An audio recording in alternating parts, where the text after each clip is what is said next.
piden debe ser porque están acostumbrados. No les digo a ustedes porque todavía no ha sucedido, pero estoy seguro que va a suceder. Porque es que usted hace trabajos cuando no les falta, de alguna manera en ese trabajo. Me llama la atención, no soy el único docente que tiene esa actividad. Ya, no tiene 11 años, pero que no suceda eso, no se les ocurra pedir el trabajo. Hemos terminado lo que es lo básico de la historia clínica. Ya más o menos entienden cómo se va a hacer y confeccionar la historia clínica.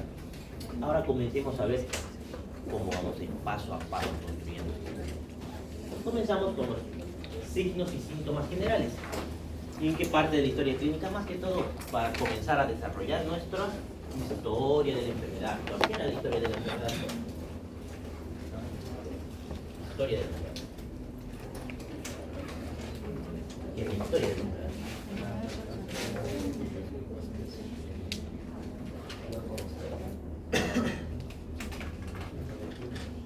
No me ha dicho mucho.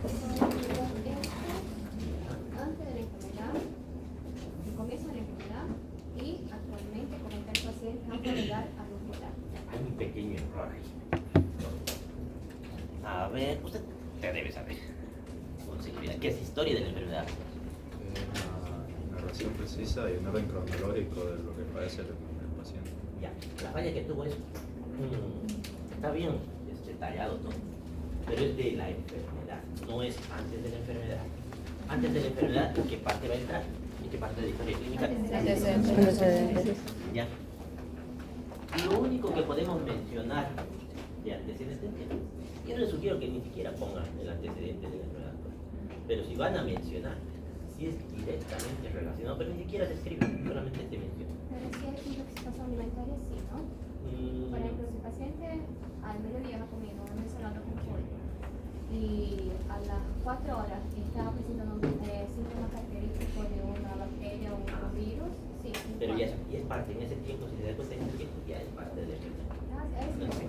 Está bien, listo. Buena pregunta, pero es parte de la enfermedad.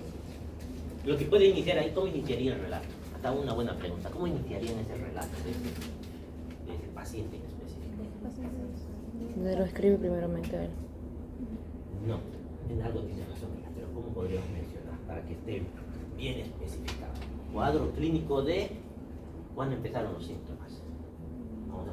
Vamos a ponernos que haya empezado en la mañana, a las 7 de la mañana, además, y haya cenado su pollito. Y probablemente, porque el pollito, ¿qué probabilidad tiene que tenga alguna bacteria? Estáfilos, ¿no? Porque no lo trabaja con adecuadas. Entonces, 7 de la mañana empieza y ahora le estamos haciendo el cuadro clínico de la historia de la enfermedad actual. Y pónganse que desde las 7 de la mañana comenzó todo. ¿Con qué empezaría ese paciente? ¿Qué más?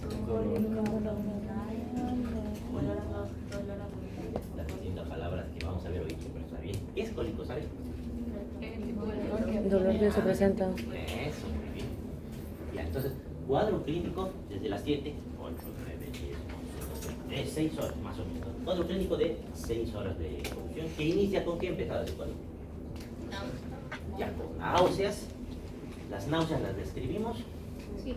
¿Y ya qué podemos describir de esas náuseas? ¿Qué le preguntaríamos al paciente? Antes de comer, después de comer. Ya, en este caso habrá comido. No, antes. No sabemos, ¿no? Pero vamos a imaginar, estamos inventando un paciente que ya no ha comido, está con náuseas, despierta con náuseas. Con náuseas matutinas, pueden poner, sin ingesta de alimentación. ¿Llegan al vómito no? Vamos a imaginar que llegan al vómito en repetidas ocasiones, más de 3, más de 5 veces. ¿Qué tipo de vómito que describe? ¿Qué tipo de vómito? Explosivo. Explosivo no es muy buena idea para el cuadro. El vómito explosivo, por si acaso, ¿en qué patología se ve? Le llamamos vómito en escopeta. No se ven las infecciones. ¿El embarazo? ¿El embarazo? No. ¿Cuando está en gestación? El vómito explosivo, así, hasta el techo llega el vómito. Ah, no. De verdad que llega hasta el techo. Ese vómito explosivo lo usamos para patologías neurológicas. Tumor cerebral es posible, pero normalmente el crecimiento no es tan rápido. Pero en eventos neurológicos, una meningitis, una encefalitis, un traumatismo craneoencefálico, hipertensión intracraneal del tumor, tal vez haya hecho edema. Pero patologías neurológicas en general, eso produce vómitos explosivos del techo. Ni siquiera viene con una, o sea, directamente el vómito. ¿Ah? Por la hipertensión endocraniana. Eso aumenta de golpe y es una sensación inminente que va directo al centro del vómito. Ya. ¿Qué más? Cuadro clínico de 7 horas de evolución. ¿Hemos dicho que no? ¿Acuerdo cuántas horas dijimos? 6 horas de evolución, que inicia con náuseas sin ingesta alimentaria, que llegan a vómito en repetidas ocasiones, de tipo, ¿qué ha vomitado? Con contenido alimenticio, que no debería haber esa hora, ¿no? ¿Por qué no debería haber? Y si no comió desde anoche, ¿cuántas horas ha pasado? ¿Cuántas horas la comida está en el estómago? Biología, ¿no? 6, Más o menos, de 3 a 2 a 4. 4 horas, dice. 3 puede ir 3 horas. perfectamente. Y luego de eso, ¿dónde debería estar la comida? Ya, y eso se puede vomitar. Es más complicado, ¿no? ¿Qué tendría que haber para que yo vomite después de tantas horas? Un golpe fuerte. Tal vez un síndrome pilórico, alguna obstrucción. No digo que no vaya a haber nunca, pero cuando encuentran ese tipo de vómitos después de tantas horas de no haber comido, como que sospechen que algo no está bien, que hay alguna obstrucción. Pero sí podría vomitar, ¿qué? Bilis. Mucho líquido. O bilis podría vomitar, también podría vomitar. Contenido acuoso puede ser perfectamente. ¿Ya? ¿Qué más podríamos relatar de este cuadro clínico? El dolor abdominal si quieren. ¿Qué más? ¿Algo más? Deberíamos preguntarle si ha tenido fiebre, aunque no nos diga el paciente. ¿Ya? En una intoxicación alimentaria habrá fiebre. Sí, Una intoxicación, no. Pero en una infección, porque Shigella ya es una bacteria oxigénica, digamos. Ya es una bacteria. Ahí podría haber. ¿Qué más? Diarrea. Y preguntamos si no es obligatorio que haya diarrea. ¿Y la diarrea cómo la describimos? Primero, diarrea no le vamos a decir. Deposiciones líquidas, eso. De gran intensidad, escasa intensidad, en cuántas oportunidades, de qué consistencia, todo eso. Y ahí podemos mencionar lo que decía la doctora, o podemos iniciar el cuadro, incluso un cuadro clínico de 6 horas de evolución con antecedente de haber consumido alimentos de dudosa procedencia. Inicia con cuadro clínico de bla, bla, bla, algo así. No sé si les queda claro. ¿Ya? O pueden poner al final con antecedente, pero para no romper la cronología, puedes iniciar con algo. ¿Dudas sobre eso? Así vamos a ir practicando de tanto en tanto algún cuadro clínico. A ver, signos y síntomas generales. Avanzaremos. Dolor. Dolor es lo que más va a llevar al paciente a ser atendido al médico. Porque muchos pacientes, si no les duele, si las dolencias no son tan intensas, prefieren resolver en su casa, prefieren esperar, y es lógico, ¿no? Porque ir hasta el médico siempre es una molestia, peor si no siento también. Es uno de los síntomas que se observan con más frecuencia en la práctica clínica, es considerado una señal universal de enfermedad y constituye el motivo de consulta más común para el médico. Todos los individuos, todos, aunque sean los más saludables, a algún momento de la vida han tenido dolor. Para el médico el dolor encierra diversos significados. ¿Y por qué todos los individuos han sentido dolor? Porque es obligatorio que siempre nos duela algo. Tan malo es el dolor, pero ¿por qué nos tiene que doler? ¿A alguien no le ha dolido nada nunca?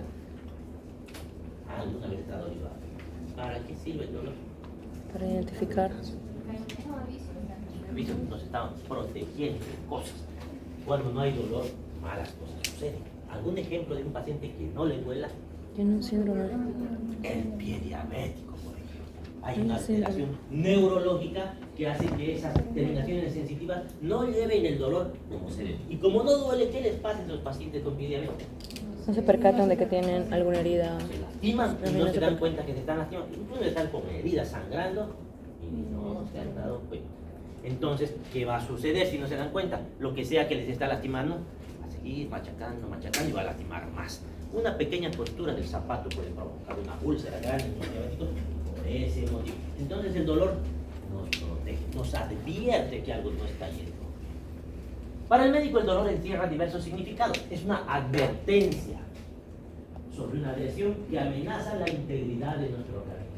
también es un síntoma y es un objetivo para tratar. No es suficiente decir, ya le duele y le cuento que le duele porque tiene apendicitis. No, hay que darle una solución. Y a todos los pacientes que les duele les vamos a hacer pasar el dolor. Vamos a dar analgésicos para que estén mejor. Deberíamos, ¿no? Pero no. ¿Conocen alguna excepción de no les podemos dar analgésicos? ¿Y por qué quiero que le duele? No, Está bien. pero digo, cuando la persona se automedica con analgésicos. No hablamos de automedicación. Nosotros le vamos a dar analgésicos. Apendicitis, está bien el ejemplo. ¿Por qué? Puede hacer una película. O sea, si le damos analgésico, va a hacer peritonitis. Si no lo opera, si no lo opera. Y si la apendicitis. Está muy bien su ejemplo, pero les falta algo más. ¿Ah? Pero ese equipo que te da, ¿Por qué no vamos a dejar que le duela? Hay que darle algo para que no le duela. Porque en el caso de la apendicitis puede empeorar y puede reventar, entonces necesitamos estar conscientes de que le siga de alguna forma doliendo para que si eso pasa, no es que queramos que le duela, Pero haría mal el evidentemente medicamento, no nos avisaría. ocultaría el dolor y no nos daríamos Ya se cuenta. está más cerca, casi, ya casi. Coño. ¿Viste? Tienes que arriesgarte para ganar. No, pero esos son antibióticos, que no tienen mucho que ver Disculpa, con el ¿tenés agüita? Como tal, eso ya es posterior. ¿Apoyar? Perdón.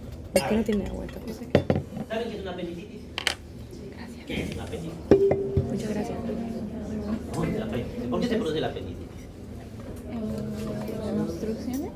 Una obstrucción. Entonces, si es una obstrucción, ¿cuál es el problema? Causa inflamación. La inflamación. Y por una inflamación lo vamos a operar. Tiene Pero otro eso le da un síntoma. antiinflamatorio y ya, curado. Nunca se les ha inflamado nada. La garganta, no sé. ¿Qué les han sacado de la garganta? Malestar en general, fiebre puede haber igual también. Pero la fiebre le damos un paracetamol. Tantos medicamentos, pobrecito. Porque no superamos y solamente está Sí. inflamado. Es Al característico. principio está inflamado. ¿Y por qué se necrosa? ¿Por qué una inflamación se necrosaría? Me dijeron obstrucción, va muy bien. Se inflama, muy bien. Presenta Y- vómitos.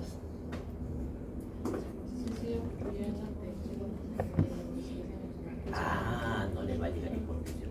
¿Qué se ha obstruido al final? Están yendo bien, pero hay falta algo. ¿Qué se ha obstruido? La luz del apéndice. ¿Con qué se suele obstruir? Han oído escucharme.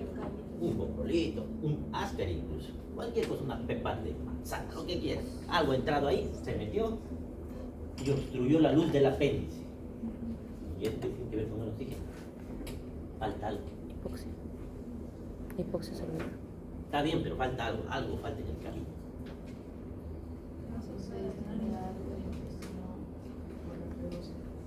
No. La luz del apéndice es un tubo el apéndice, no es un tubo. Y aquí se obstruye. Y aquí está el apéndice. Se empieza a inflamar. Si se inflama, ¿qué va a pasar?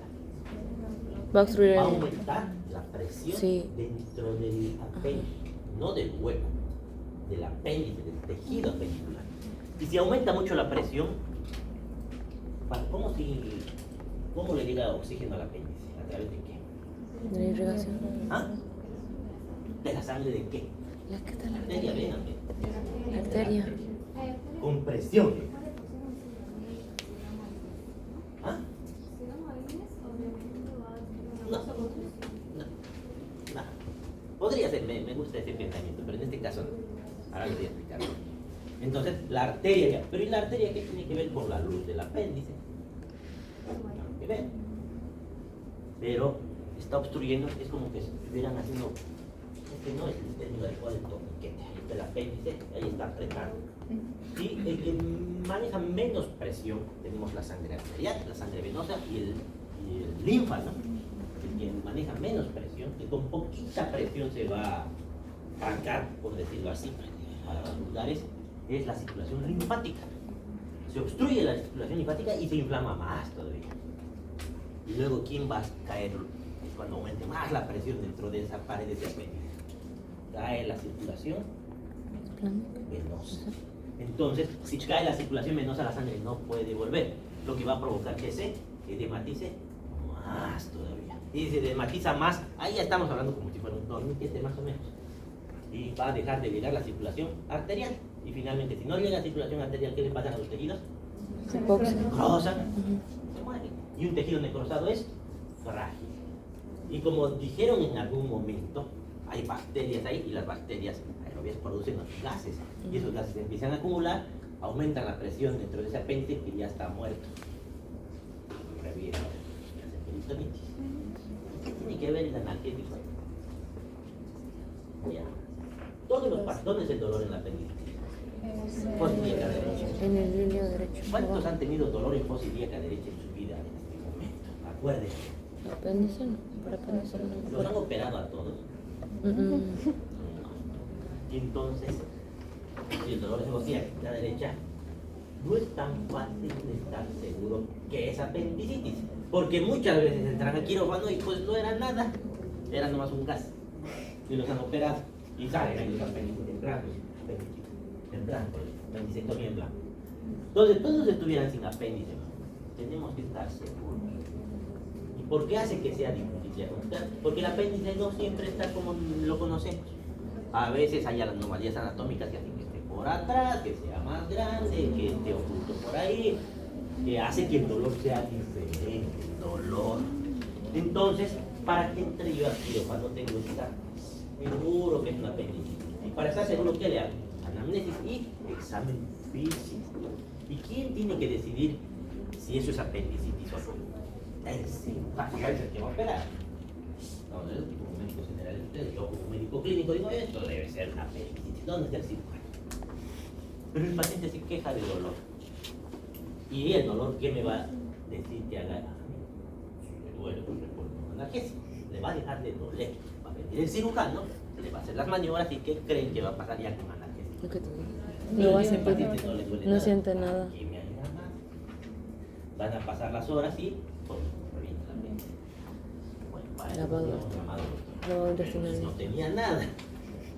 No se dan analgésicos mientras no estén seguros que van a entrar aquí.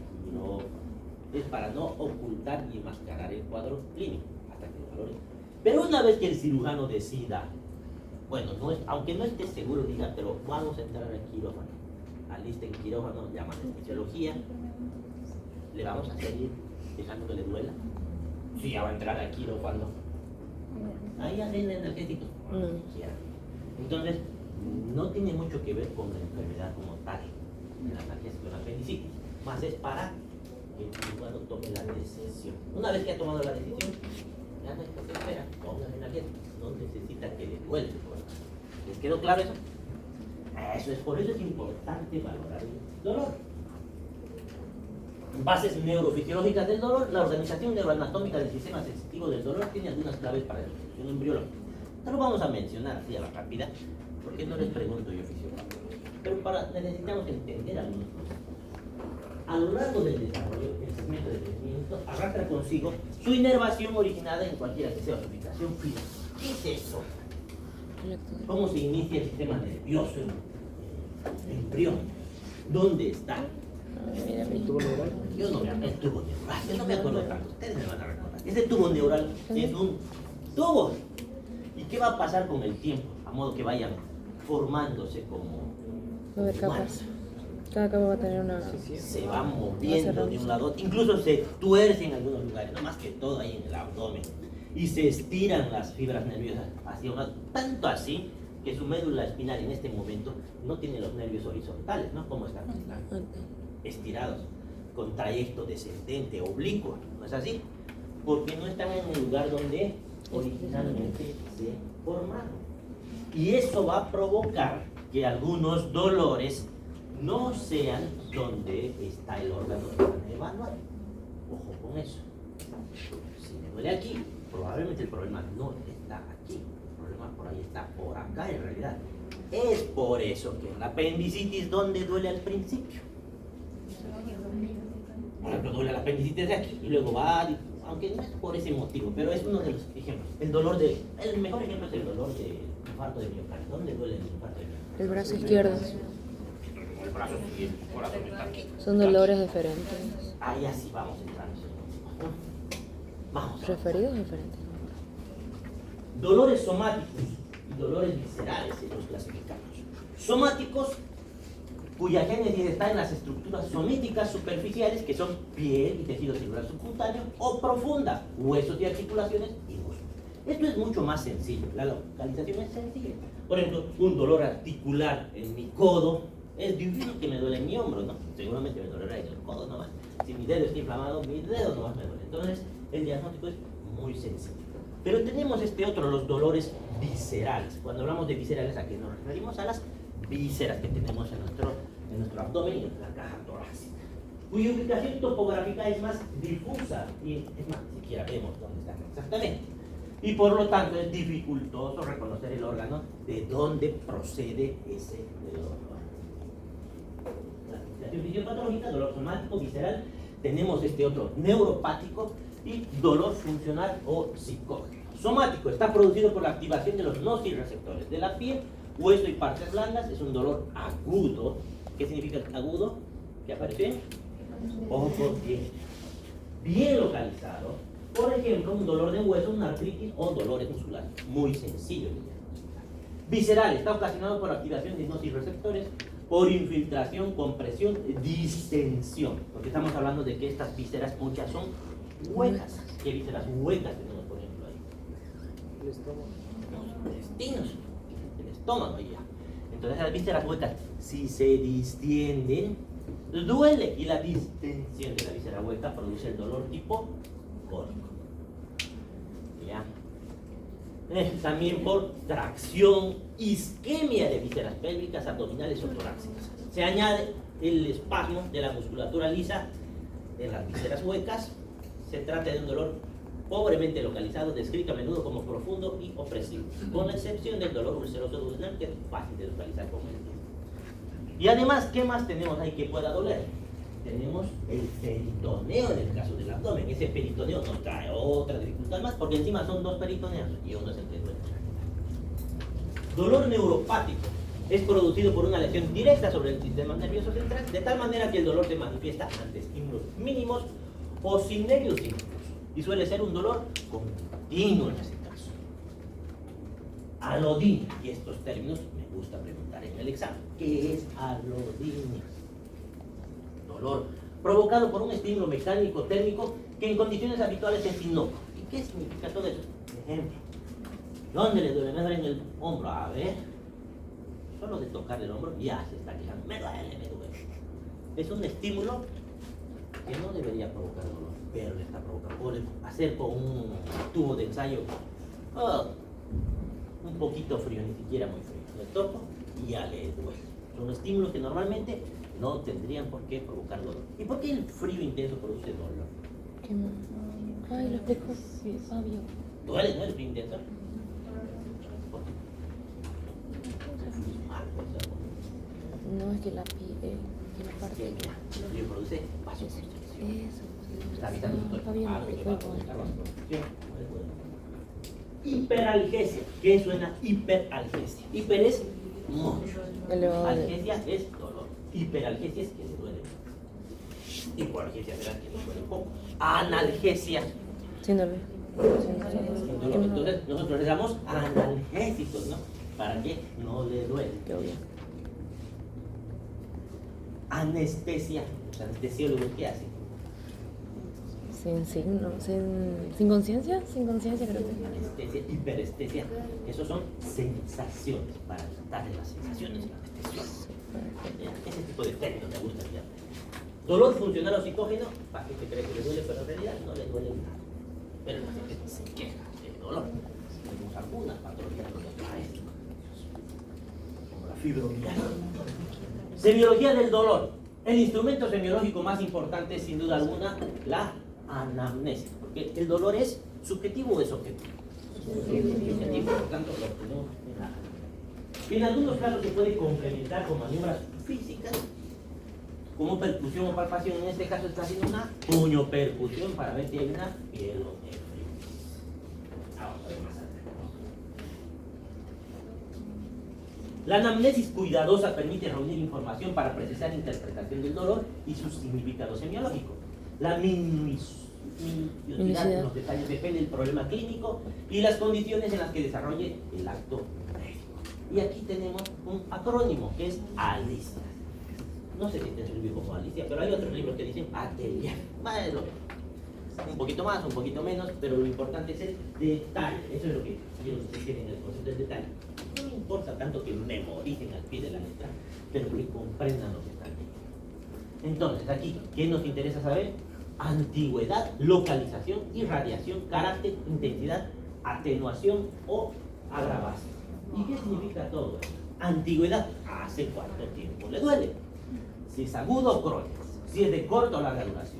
Dolores paroxísticos, y esta palabra la vamos a ver varias veces, no solo en dolor, en varias veces. Paroxismo en realidad, ¿qué significa? Algo que aparece súbitamente de la nada y así como aparece, desaparece. Eso es paroxismos. Disnea paroxística. Por ejemplo, el paciente está tranquilo y de repente le empieza a faltar el aire. ¿Cuándo vamos a ver en la insuficiencia cardíaca? Más que todo, la disnea paroxística nocturna. El paciente está durmiendo feliz y de repente empieza a faltar el aire. Porque de la nada apareció esa falta de aire y desapareció. Y aquí lo mismo. Dolores paroxísticos son dolores que aparecen así de la nada y así como viene el dolor, desaparece. Son esporádicos, más o menos intensos, de comienzo y terminación súbita, intercaladas con periodos de duración variable libres de enfermedad. Entonces ya saben, es algo súbito que aparece y así como de súbito aparece, desaparece. Otros aspectos importantes es la velocidad de la instauración. Si la instauración ha sido súbita, sugiere mecanismos vasculares o rotura de vísceras súbitas. Aparición gradual suele deberse a inflamaciones, lesiones degenerativas o a tumores. Localización, ¿dónde le duele? Sin mucha complicación en el curso de las extremidades. Es fácil, aquí me duele en el codo, listo. Pero en el caso de los órganos que están en tórax y en abdomen es un poquito más complicado, como hemos visto. El dolor del apéndice, por ejemplo, duele primero en el ombligo, que no tiene nada que ver con el apéndice. Ahí necesitamos precisar dónde ha comenzado, dónde se está yendo ese dolor y hacemos toda la cronología de Morphy en el caso del apéndice. Describimos paso a paso cómo ha evolucionado ese dolor. No nos quedamos dónde apareció. Si cambió de posición, tenemos que mencionar que ha habido un cambio de posición de ese dolor. Luego, el abdomen, la definición de origen somático y visceral del dolor suele ser más compleja por una multitud de posibles causas. El dolor visceral tiene por lo común límites imprecisos. Está localizado en la línea media o ambos lados de esta y no hay contractura de la pared abdominal. Es el caso de la apendicitis. Por eso primero duele acá, en el, ¿qué se llama este lugar del abdomen? ¿Ah? Mitimos esto y tenemos el cuadrante de acá, se llama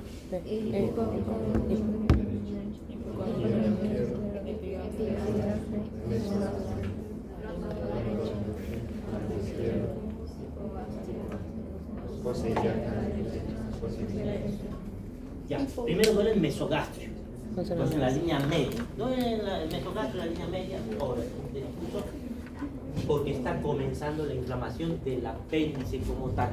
Ahí todavía no se ha extendido, ahí empieza la inflamación. Y luego, ¿qué va a pasar con esa inflamación? Va a tocar y va a afectar lo que es el peritoneo. Y una vez que afecta el peritoneo, ahí ya se localiza más fácilmente y ahí aparece un dolor de posibilidad. Entonces, en estos pacientes, por eso es así. Y la contractura de pared abdominal. Pacientes suelen estar inquietos, los cambios de posición en la cama o movimientos respiratorios del abdomen lo agravan y a veces la compresión mitiga el dolor. El paciente con este tipo de dolores suele estar tirado en la cama. Un paciente con apendicitis no quiere moverse siquiera al principio. ¿Ya? El dolor parietal, y es lo que pasa, ya no es solamente visceral, ya ha afectado el peritoneo. Originado en las estructuras superficiales, participa de las características precisas de los dolores somáticos. En el caso de la peritonitis localizada, apendicitis es una peritonitis localizada ya cuando está avanzada. Por compresión del peritoneo parietal debido a un proceso inicialmente visceral, el dolor se localiza en la proyección sobre la piel del abdomen que el órgano está originando. En el caso del apéndice, en posición acá derecha. Ahora, ojo que el apendicitis no siempre debe así, va a depender dónde esté ese apéndice. Si está en condiciones normales, porque hemos visto en anatomía, han debido ver que el apéndice no siempre está donde debería. Hay variaciones anatómicas que se consideran normales. Irradiación. ¿Duele ahí? Solamente duele ahí o se va a otro lado. El ejemplo es el infarto agudo miocardio, que se irradia. Un dolor puede quedar circunscrito a su punto de origen o extenderse a regiones más o menos distantes. Esta irradiación o propagación sugiere a veces la estructura afectada e incluso los mecanismos de su compromiso. Y aquí volvemos a nuestro tubo neural que se estaba formando y que está cambiando de posición a cada rato durante su formación. Carácter. El carácter es cómo le duele. Claro. Perdón que lo interrumpa. ¿Lo de la irradiación es como el dolor referido o el No, porque hay dolores que lo sienten, por ejemplo, el dolor referido. Aquí me está doliendo, pero el dolor se hace aquí. La irradiación es que este dolor está yendo, está extendiendo este dolor. Mejor, ¿no? Cuando alguno dice que duele en alguna parte de la zona, ¿le duele la espalda? Sí, depende del dolor de la organización. En este caso es más probable las pancreatitis, órganos retroperitoneales, en el caso de la pielonefritis, que también es otro órgano retroperitoneal. ¿Listo? Carácter, ¿cómo duele? Eso significa carácter. Y tenemos el dolor lancinante o no está completo aquí, es en puntada de costado. Cuando vemos un dolor en puntada de costado, ¿qué significa? Ejemplo, neumonía. Cada que el paciente mete aire, le duele. No puede inspirar totalmente. ¿Por qué? Porque se ha infiltrado la pleura. La pleura, la otra vez hablábamos, ¿para qué sirve la pleura? Las dos pleuras. Tiene líquido ahí adentro y ¿para qué sirve? ¿Amortiguar? Bueno. Para que lubrique y se mueva libremente. Pero si está inflamada la pleura, al inflamarse, No va a permitir está eso. inflamado. Cuando se inflama algo, ¿duele lo que está inflamado? Duele. Y ese pequeño roce va a doler más. Cada vez meten aire, ¡au! Duele. En el caso de la neumonía, siempre que vean dolor en puntada de costado, piensen neumonía o derrame inicial, al inicio del derrame. Porque ya es grande el derrame, ya no choca nada, ya no duele. Esa neumonía, si está cerca de la pleura, ¿qué va a pasar? Esa neumonía es una infección del parénquima pulmonar. Ese parénquima que está inflamado, los alvéolos llenos de pus, ¿qué va a pasar? Si se acerca lo suficiente a la pleura, va a hacer que también se inflame por continuidad la pleura. Y si se inflama la pleura, pues va a haber ese dolor en puntada de costado, típico y característico. Ejemplo, pleuritis. Luego tenemos otro dolor, el dolor urente. ¿Por qué el lancinante parece atravesado por una lanza? Por eso le dicen lancinante. Dolor urente, ¿a qué suena?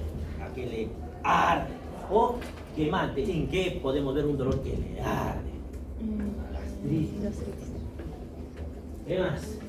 O el herpes zóster que habíamos mencionado en todo ese trayecto nervioso. Dolor constrictivo o opresivo, algo que aprieta. ¿En qué ven lo que aprieta? Una angina del pecho. Transfixiante significa que como que desgarrar, que atravesar el tejido. Y eso lo vemos en la pancreatitis aguda. El dolor sordo, que es en el cáncer, pero es un dolor difuso, no es tan fuerte, difícil de describir, como pesadez a veces describen, no están seguros de lo que está pasando, pero ese es el dolor sordo. Exquisito es el dolor de la neuralgia del trigémino, por ejemplo, que es muy puntual en una zona. Fulgurante, como si atravesara corriente. ¿Alguna vez han golpeado el nervio cubital? Sí. ¿Y cómo duele ahí? Corriente, ¿no? Lo mismo, ese es el dolor fulgurante. En el caso de la polineuritis, cuando se han golpeado, se lastimaron el nervio, y por eso ese nervio les dolió. Por eso la polineuritis puede doler así como el desgarrante, el aneurisma disecante de la aorta. El aneurisma disecante de la aorta es cuando la aorta tiene varias capas. Los vasos sanguíneos, ¿cuántas capas tienen?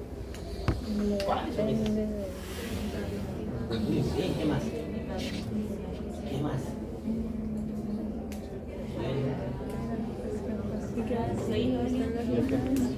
Me hace falta una capa para ¿El arterio? el endotelio. El endotelio. Bueno, una de estas capas y se empiezan a separar. Y al separarse, por eso están disecando. Han hecho anatomía, saben lo que es disecar, ¿no? En anatomía no disecaban pacientes. Separaban las cosas para ver las cosas. Esa es la disección. La cosa es que ahí ese aneurisma se está separando. Esas capas de la aorta se están separando. ¿Y qué está separando esas capas? Se rompió por algún motivo la aorta y se está metiendo ahí sangre a presión que está separando. A eso le llamamos aneurisma disecante de la, es por si acaso letal. Paciente ahí se ve su imagen, su aneurisma, pero eso en cualquier momento, hasta un estornudo puede reventar. Si revienta la aorta, ¿qué le va a pasar al paciente? ¿Van a poder operar? ¿Van a poder hacer algo? No hay nada. A esa presión, eso se desangre en un segundo se vacía eso. No hay nada que hacer. Pero una vez que diagnosticamos que se está disecando antes de que se rompa, sí podemos hacer, ahí podemos poner una endoprótesis, reparar esa aorta, no sé, hay varias formas. No todas se pueden operar porque hay muchos aneurismas son inoperables, ya saben. Eso también tengo otra enseñanza. No todo lo van a poder resolver. No todo tiene solución. Muchas enfermedades van a poder disminuir los síntomas, darle confort al paciente, pero no lo van a poder curar. El paciente no se va a salvar. Hagan lo que hagan ustedes. Y se les tiene que quedar claro, porque a veces se deprimen, porque dicen, ¿por qué no ayudaba a mi paciente? Porque no se podía. No todo tiene solución. Cerebrante o taladrante en las odontalgias, el dolor de dientes. Pulsátil, si sienten que algo le está pulsando, duele como que pulsar algo, absceso, lo primero que piensa. Cólico es el dolor por distensión, es un dolor que viene y va, porque distiende. ¿Qué más? Gravativo, que sienten algo que está pesado, y eso se ve, por ejemplo, en la insuficiencia cardíaca o en la hepatitis, porque ese hígado está creciendo. ¿El hígado duele o no duele? ¿Ah? Duele a veces. Sí. ¿Y entonces por qué se quejan en la Bueno, a mí hepatitis me que les dolía. duele aquí? ¿Ah? Porque está inflamado, yo Pero creo. que no duele el hígado. Pero está lo que le recura el hígado. ¿Ah? Está Ya, ¿qué recura el hígado? ahí el peritoneo. Aparente. No. ¿Qué recupera el hígado? ¿Qué se llama? No hay como parénquima tejido. La cápsula de qué? La cápsula de Gleason. Esa cápsula de Gleason, si se distiende, duele. Y cuando tienen hepatitis, ¿qué le pasa a su hígado? Bueno, insuficiencia cardíaca, si se llena de sangre, crece. Y si crece, está distendiendo. Eso es lo que duele, ¿ya? ¿El riñón duele o no duele? No duele el riñón tampoco. ¿Y por qué se quejan cuando tienen infecciones urinarias? No deberían quejar. Porque le recurre al riñón. Igual, hay una distensión. Es que eso es muy sensible. Que duele. ¿Ya? No es el riñón. ¿El cerebro duele o no duele?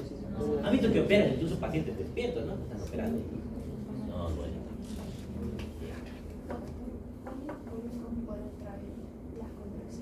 Sí, las contracciones también están ahí, consideradas. Eso sí, está a medio de distensión y la contracción también. ¿Listo? ¿En cuál? Intensidad, fenómeno esencialmente subjetivo. No vamos a saber cuánto le duele, vamos a preguntar cuánto le duele. Y ya van a creer. ¿Y cómo vamos a saber cuánto le duele? Por ejemplo, podemos usar escalas, como la escala de Eva, que del 1 al 10 le vamos a preguntar del 1 al 10. Póngase que usted ha sentido el peor dolor de su vida. ¿Cuánto le está doliendo ahora? Ahora el problema es, y si nunca ha tenido un dolor tan intenso, le va a doler 10 una solución. ¿Sí? Estamos asumiendo cuánto ha sido lo más que le ha dolido. Es demasiado subjetivo, pero algo nos va a ayudar. A los niños, ¿van a entender esto? No, les ponemos caritas. Y con las caritas nos dicen qué tanto les dolió. Y aquí hay varios tipos de escala que nos dicen cuánto es poco, mucho, poco, nada, algo así. Hay varias escalas. Es subjetivo. ¿Cuál es el mayor dolor que hay? Para poner el ejemplo de 1 al 10, al paciente como ejemplo le ponen el A.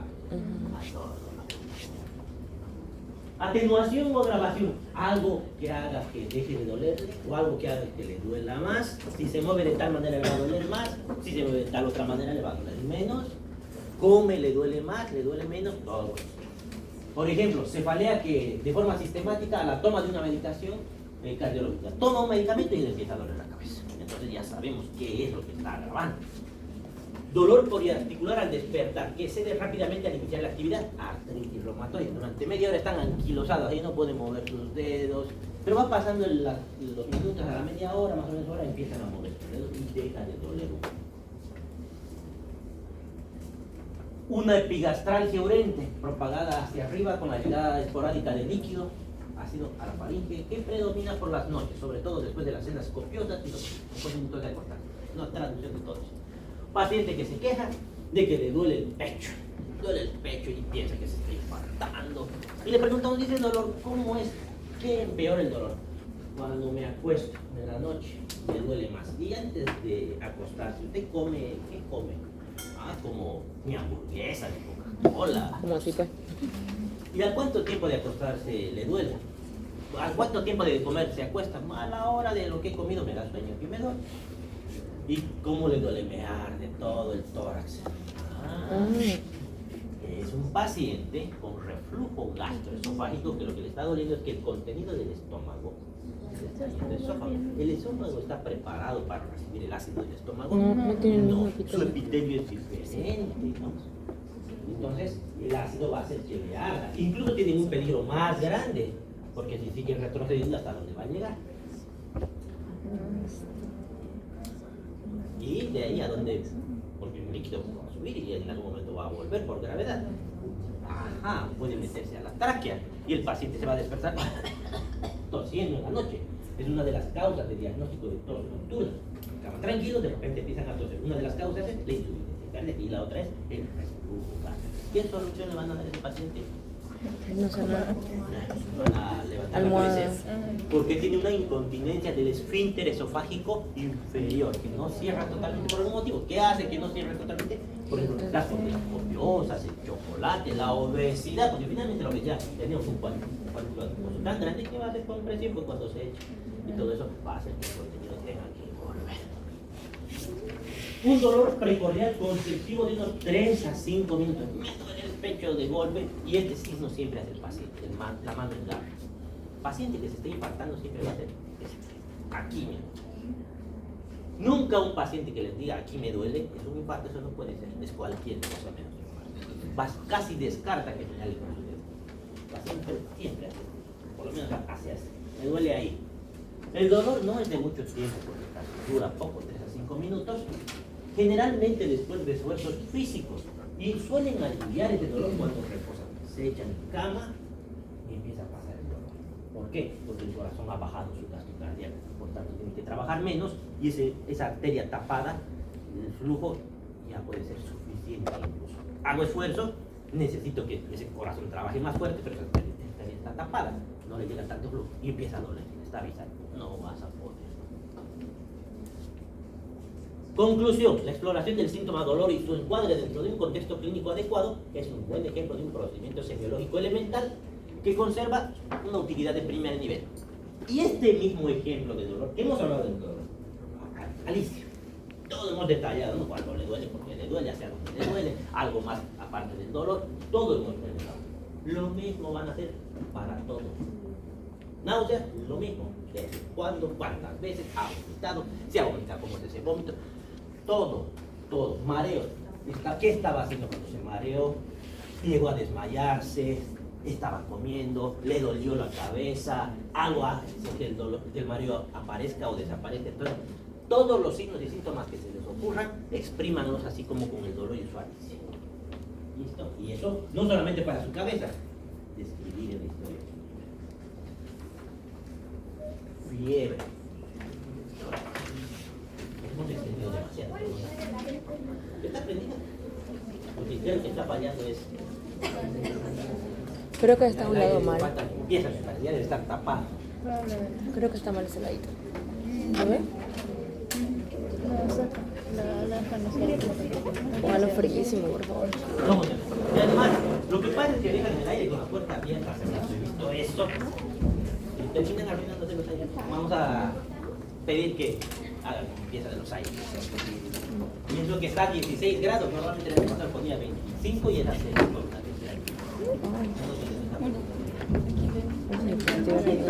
Bien.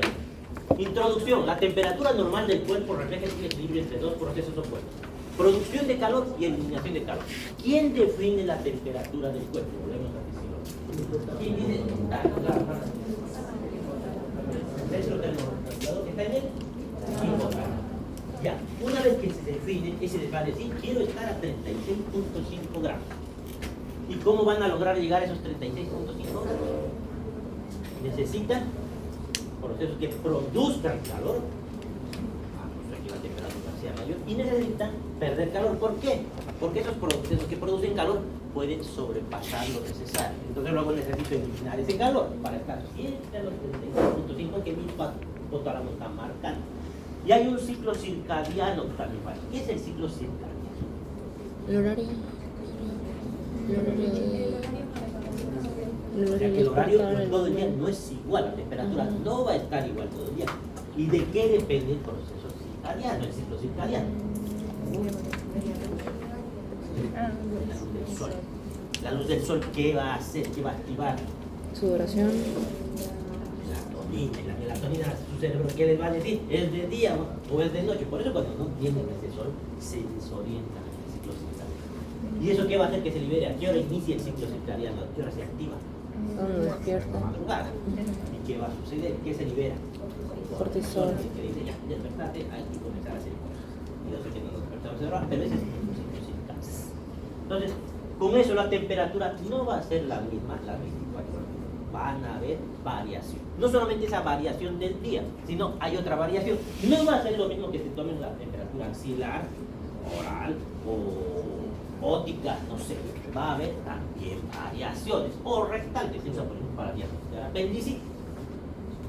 Entonces, ¿qué cosa produce calor? Actividad física. Su cuerpo tiene que producir calor. ¿Qué produce calor? Más bien la fibrilación va a liberar un poco de calor.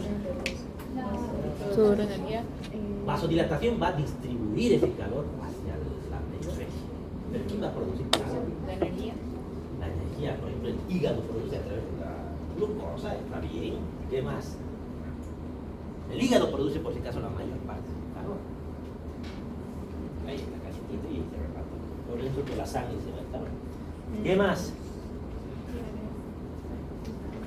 Contracturas musculares. Por eso esos pacientes que van a hacer fiebre hacen escalofríos, están haciendo contracturas musculares para producir calor y empieza a subir la temperatura. Eso es lo que están produciendo. Me hace frío, dicen que empiezan a temblar, están produciendo calor.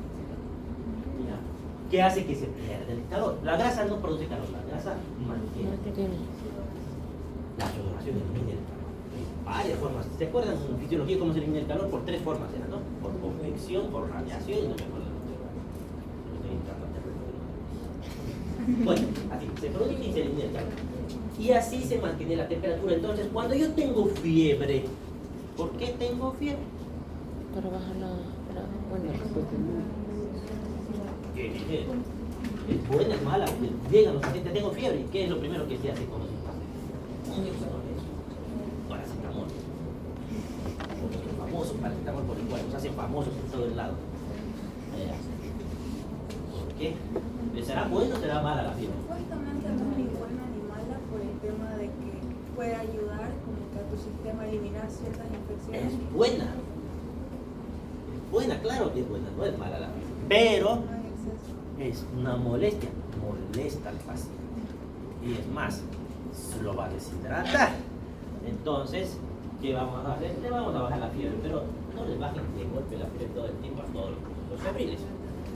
Porque hay fiebre. ¿Para qué sirve esa fiebre? Para la eliminación.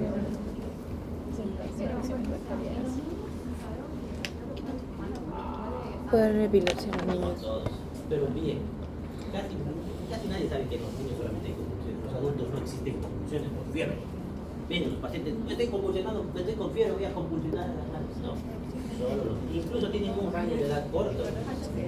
¿Ah? No me acuerdo de la memoria. Creo cualquiera de los 3 meses atrás. Revisen porque entonces pueden revisar. Hasta médicos me han llamado, voy a referir un paciente porque está con convulsiones femeniles. Pero ¿por qué me llaman a mí? Mi hospital no atiende niños, llame al hospital de niños, pero tiene 30 años. Entonces, ¿por qué me habla tonterías? No hay fiebre, no hay confusiones por fiebre ya. Pero ya, esos son excepciones, pero tampoco es que le vamos a cortar toda la fiebre. Eso va a estar como cuando lleguen a 40 grados. ¿Qué más? ¿Para qué sirve la fiebre al final? No es que solamente nos estabilizan. Las bacterias y los virus no suelen sobrevivir muy bien en extremos. Entonces, la fiebre nos sirve para deshacernos de esas bacterias, esos virus, esos patógenos.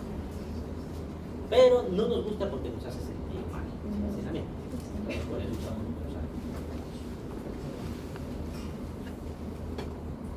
La temperatura corporal de los genes de la aurícula derecha y ya. Tiene un valor promedio de 37 grados en la aurícula derecha y hay unas variaciones de 0.6 grados en la derecha. Entonces, como les dije, el ciclo circadiano hace que varía. Esto ya hemos mencionado. Definición, la temperatura corporal promedio normal de los adultos sanos media en calidad bucal es de 36.08. Los que han visto las diapositivas creo que decía 4. Era menos 0.4. La variación no puede ser de 4 grados. Es demasiado. No puede ser normal estar con 32 grados. Estaba mal eso. ¿Cuánto sería? Regulada por la temperatura corporal por encima de los valores normales a la reprogramación de las temperaturas reguladores. Cuando la fiebre es muy elevada, más de 41 grados, se designa como hiperpirexia. Es otro término que suelo preguntar. ¿Cuándo es hiperpirexia? Está por encima de 41 grados. Y ahí, lógicamente, esa temperatura no nos sirve para eliminar bacterias. Eso nos va a eliminar a nosotros. El término hipotermia define la temperatura corporal central de menos de 35 grados.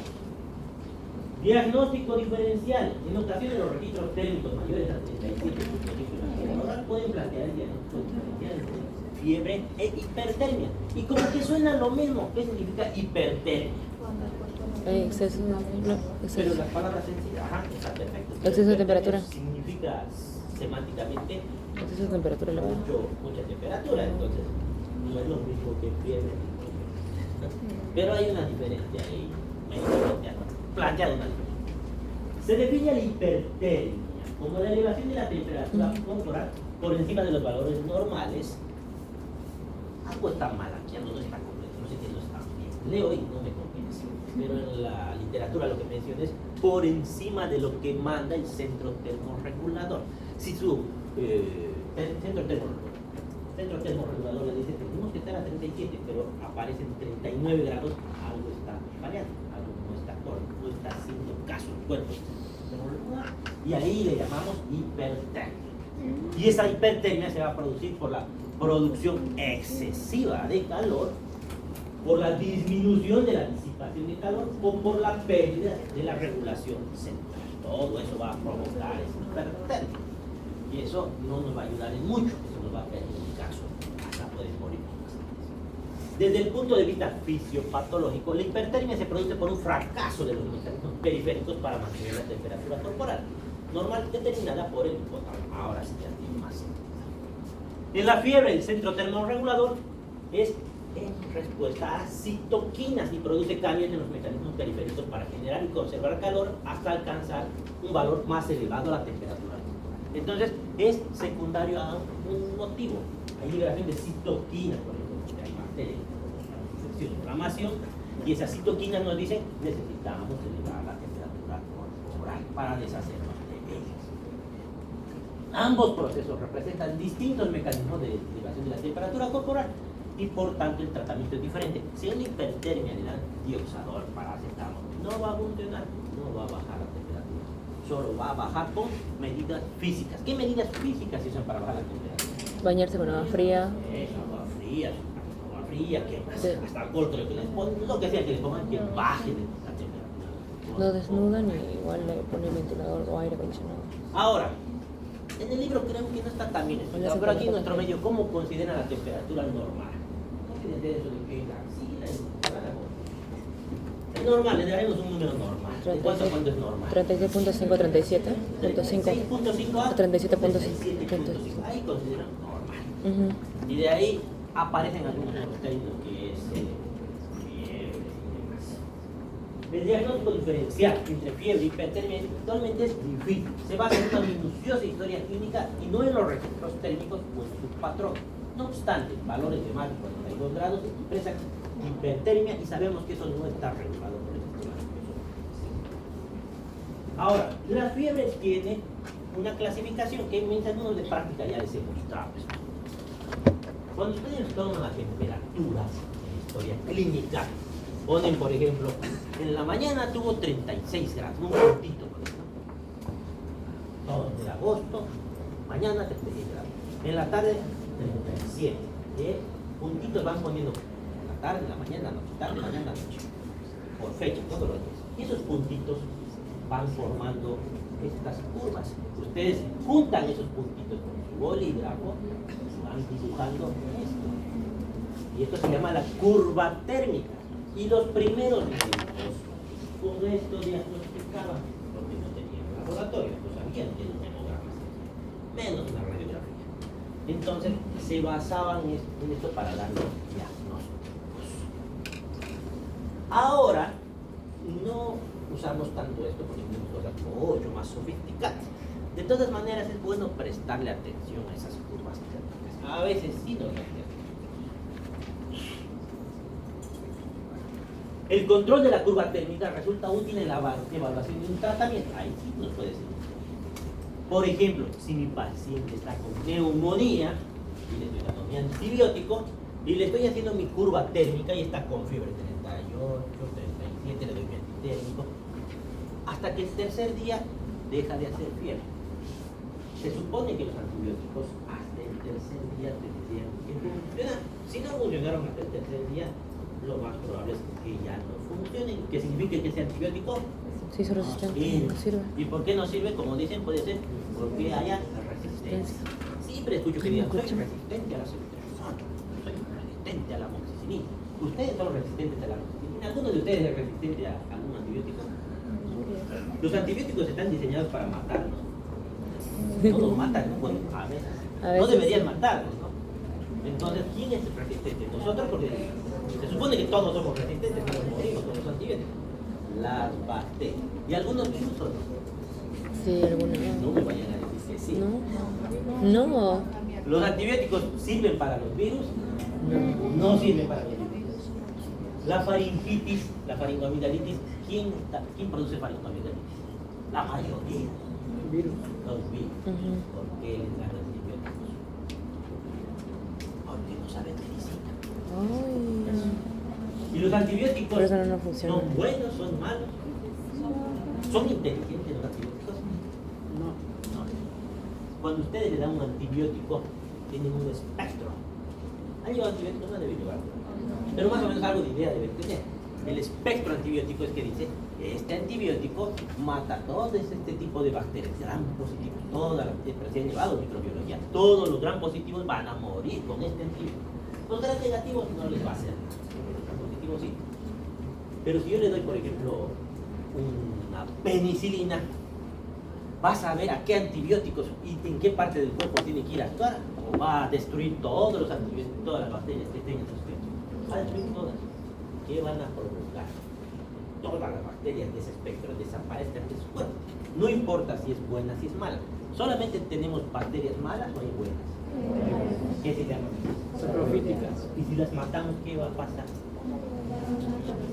Es por eso que las mujeres que toman antibióticos, los hombres no les pasa eso, pero las mujeres sí es muy evidente. Se toman antibióticos sin motivo y lo primero que tienen es flujo. Ujú.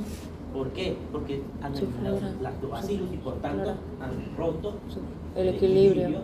y por tanto es libre de entrar cualquier bacteria patógena. Entonces van a provocar enfermedades si usan mal los antibióticos. Eso desde ahora nos falta harto para que usen antibióticos. Ya. Entonces, al tercer día debería desaparecer la fiebre. Y nos dice que está bien. Y por eso cuando hay infecciones nosotros pedimos cultivos. Los cultivos tardan 3 días en salir por si acaso. Y y eso nos va a ayudar a tomar decisiones en ese tercer día. La fiebre intermitente, ¿qué es esta? Fiebre éctica se llama, o séptica. Se caracteriza por elevaciones térmicas que retornan a valores normales, 36, 39, 36, 39. Cada vez va a fiebre, baja hasta lo normal y vuelve a ser fiebre, y vuelve a ser fiebre, como agujas, durante cada día de fiebre. Y eso les indica, parece que hay un absceso ahí en el cuerpo en alguna parte. Cuando vean fiebre ética, piensen en abscesos. La fiebre continua o sostenida. Hay variaciones de menos de 0,6 grados por día, pero nunca llegan a lo normal. Varían 38,9,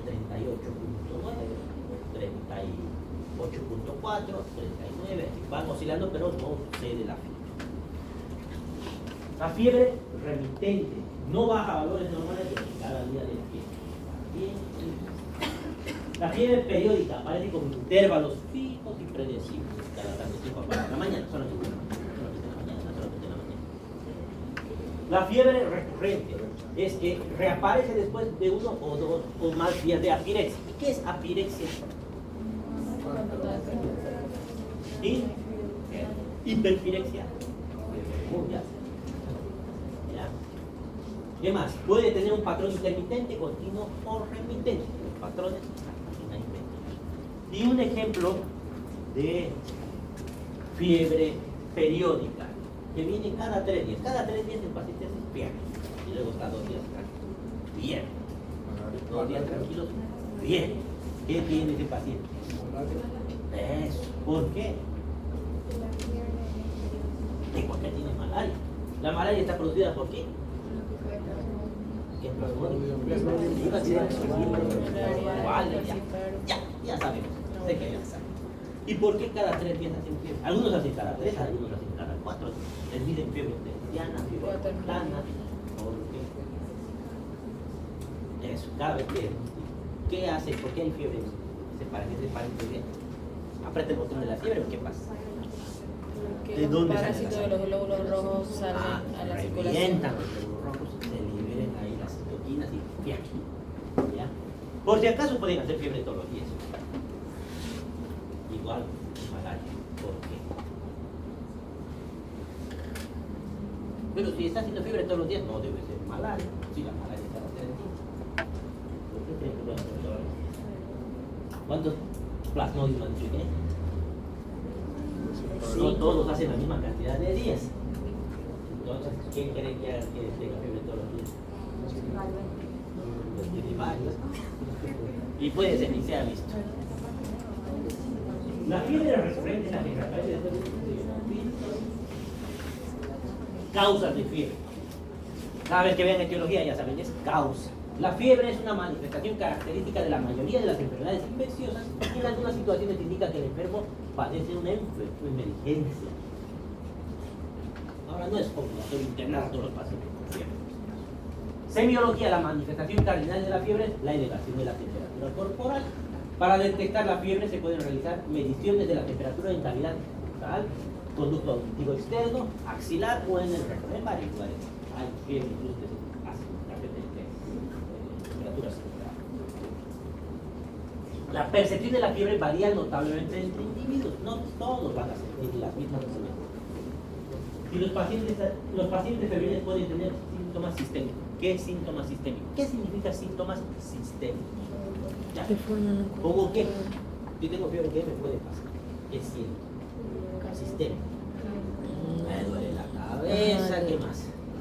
Las extremidades. No tengo fuerzas, estoy sudando, no tengo ganas de hacer nada. Pierde el apetito. Pérdida de apetito, eso son. Si la temperatura corporal se eleva bruscamente, puede aparecer sudoración, rubor facial y escalofríos. La temperatura corporal está relacionada con otros signos vitales. Y esto es importante que pregunten en el examen. La fiebre produce un aumento de 10 latidos por hora. Entonces, si mi temperatura normal es 36 grados y tengo 38 grados de fiebre, ¿cuánto debería subir mi frecuencia cardíaca? 20, ¿no? Entonces, no, 2. Entonces, ¿cuánto debería tener de... 20. ¿Cuánto debería tener? ¿Cuánto es mi frecuencia cardíaca normal? Sí, 60. Si mi frecuencia cardíaca como individuo normalmente es 70, ¿hasta cuánto va a subir? 190. Y eso se considera normal.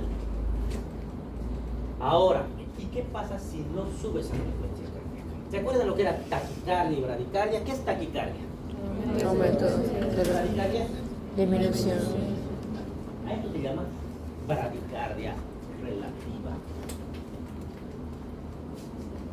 Cuando un paciente no sube esa cantidad de latidos que debería subir, que son 10 grados centígrados, estoy en bradicardia, no estoy en bradicardia, pero no ha subido como debería mi frecuencia cardíaca. ¿Verdad? Debería estar más, tengo 40 grados de fiebre, pero estoy con 70 de frecuencia cardíaca. ¿Estoy en bradicardia? No estoy. Pero se le llama bradicardia relativa. ¿Por qué es relativa? Porque no debería estar esa frecuencia, debería haber subido, si estoy en 40 grados, ¿cuánto? 36 era normal, normalmente. Debería haber subido a 100. Ajá. Si tiene 70 va a 110. Sí, exactamente. Entonces, cuando vean que no acelera el corazón, hay que pensar en un diagnóstico. Entonces tenés Le que vamos a ver llamar por cada bradicardia relativa aumento y de vamos a pensar en aumentan fiebre sí. tifoidea. Y por Fiebre eso tifoidea, las personas que tienen bradicardia fiebre y no tienen bradicardia. No sé se si llama alguien esto. entendido el concepto de bradicardia relativa, porque a veces no lo entiende, no lo comprende. No significa que esté en bradicardia como Sí, tal, como significa que no ha subido No ha como subido, debía sí. haber subido su Es frecuencia. como que un falso negativo, un falso positivo. Interpretación clínica y enfoque diagnóstico. La fiebre es un reactante de fase aguda. ¿Quiénes son reactantes de fase aguda? ¿Han llevado o no han llevado? PCR, velocidad de retroalimentación y fiebre. Y hay otros más. Reactante de fase aguda y constituye una de las manifestaciones más antiguas e indudables de enfermedad reconocida por un paciente que tiene fiebre seguro que esté enfermo. No sabemos qué será todavía, pero algo debe tener. En personas previamente sanas suele expresar la existencia o no de una enfermedad infecciosa. Generalmente es infecciosa, no siempre. ¿Qué otras cosas pueden producir fiebre que no sean infecciones? Cáncer, ¿qué más? ¿Enfermedades autoinmunes? Pero eso tiene que ver con la infección. Traumatismo principal, ¿qué quieren? Gotas. El embarazo, no las personas. No necesitan infección. Ahora, otros términos que me gusta preguntar en el examen. Fiebre aguda es menos de 15 días. En general, no es 100% eficiente, pero para sus exámenes, si ustedes se encuentran en cualquier materia, agudo y crónico, la diferencia entre agudo y crónico, agudo suele ser menos de 2 semanas o 15 días, 14 días en 2 semanas, 15 días dicen los libros normalmente, o 2 semanas. Y cuando hay más de 2 semanas es agudo, no siempre. Por ejemplo, en la diarrea hay algunos términos metidos por ahí, hablamos de 4 semanas, tos. Crónico. Pero en general, la mayoría de las veces, cuando no saben, no se acuerdan, ¿y ahora cómo era agudo? Me la acuerdo, menos de 2 semanas esa vez. La mayoría de las veces menos. Y en este caso funciona. Fiebre aguda es menos de 2 semanas de duración en el enfermo inmunocompetente.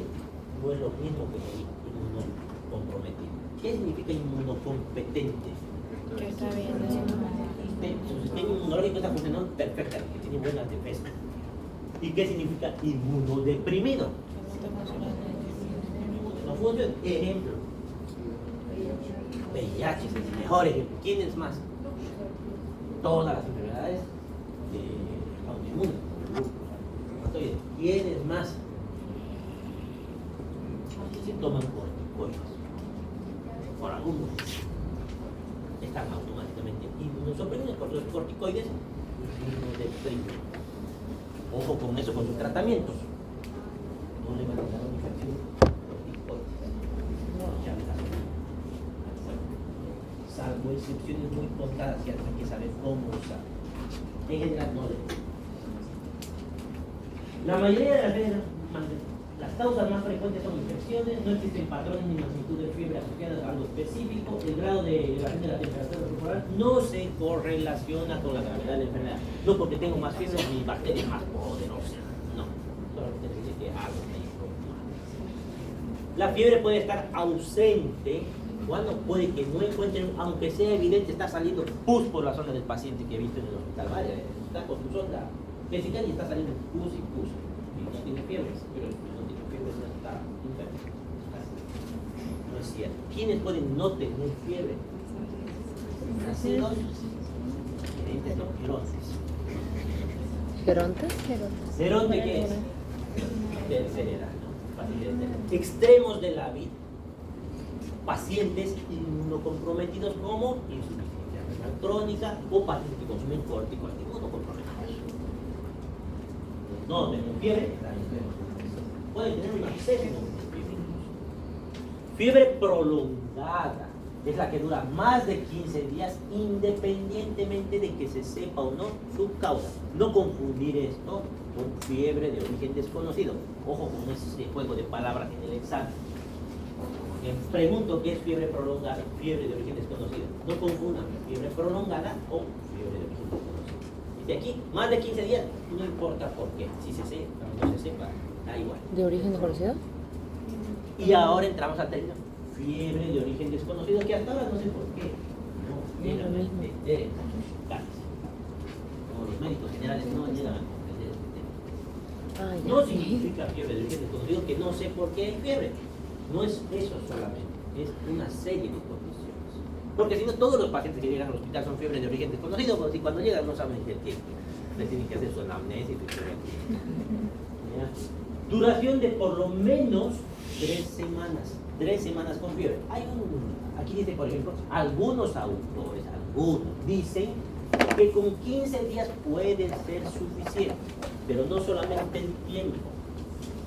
Aparte de que dure por lo menos 3 semanas, o como dicen algunos autores, 2 semanas incluso, que la temperatura sea mayor o igual a 38.3 grados en por lo menos 3 ocasiones diferentes, que ya han sido medidas. No, tengo fiebre, no, que hayan sido medidas 3 veces. Imposibilidad de tener un diagnóstico, está internado y no sé qué es. Después de una semana de evaluación con un paciente internado, el paciente tiene que estar internado una semana por lo menos y tener fiebre de más de 3 semanas. Ahí recién yo digo es fiebre de origen desconocida. A veces veo pacientes que están un día con fiebre y dicen fiebre de origen desconocida. No puede ser, no existe. Algunos auditivos que se llaman. La fiebre de origen desconocida clásica por una infección localizada implica que el paciente tiene una colección purulenta. Una colección purulenta es un absceso. O si les pregunto, ¿qué es un absceso? Un absceso es una colección.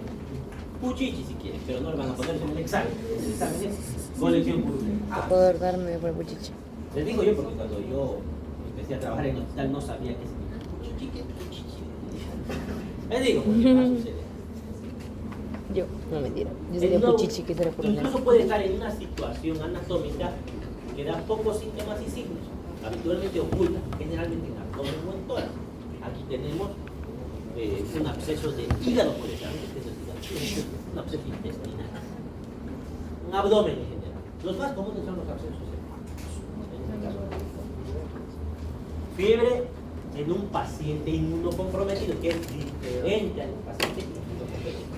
Puede ser la manifestación más importante y muchas veces la única manifestación de infección que sea potencialmente mortal. Y además puede ser de difícil diagnóstico. ¿Por qué? Porque el paciente está inmunocomprometido. Muchos signos y síntomas no van a estar presentes. Cuando la inmunosupresión es profunda y prolongada, estos enfermos pueden tener graves infecciones locales o sistémicas en ausencia de fiebre. Listo, hasta ahí yo creo que con eso. ¿Dudas? ¿Qué fecha no es? 13, pero mañana Me ya. parece más fácil, pero no pasa.